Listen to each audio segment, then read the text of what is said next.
This is Friday Freedom for December the 19th, 2025, here on Following Him, the Disciple Life. In the Christ, we're freed from who we were.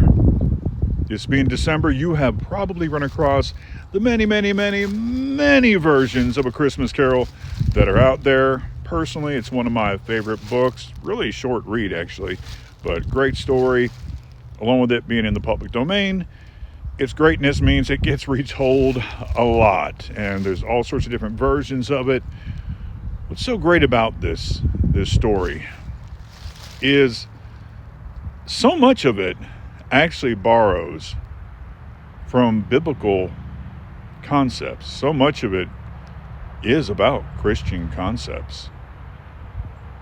The idea that we are all fellow travelers on this planet.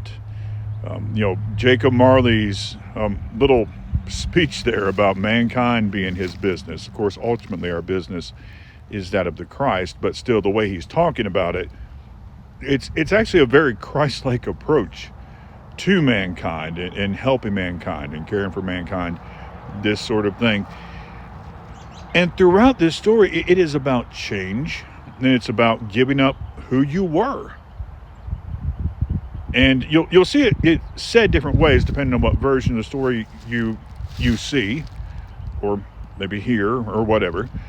And you have this one point where Scrooge is, he's begging this ghost of Christmas future, asking for mercy, and telling him he's not the man that he was. That is a very Christian concept.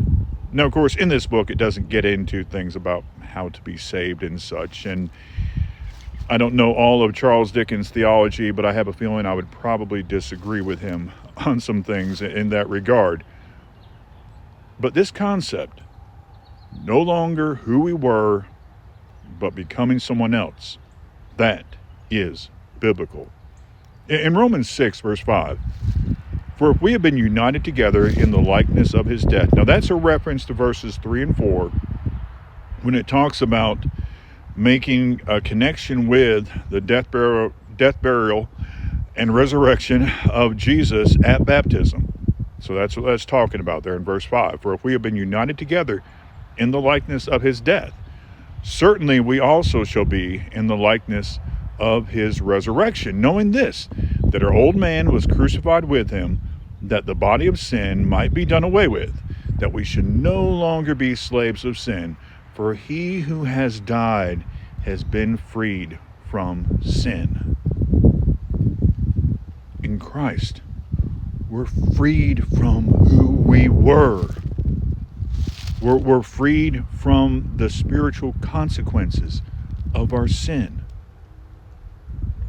We get to be someone new in him. You have a great rest of the day. Lord willing, be with you here in a little bit, a few hours, for Shabbat Shalom and Shalom.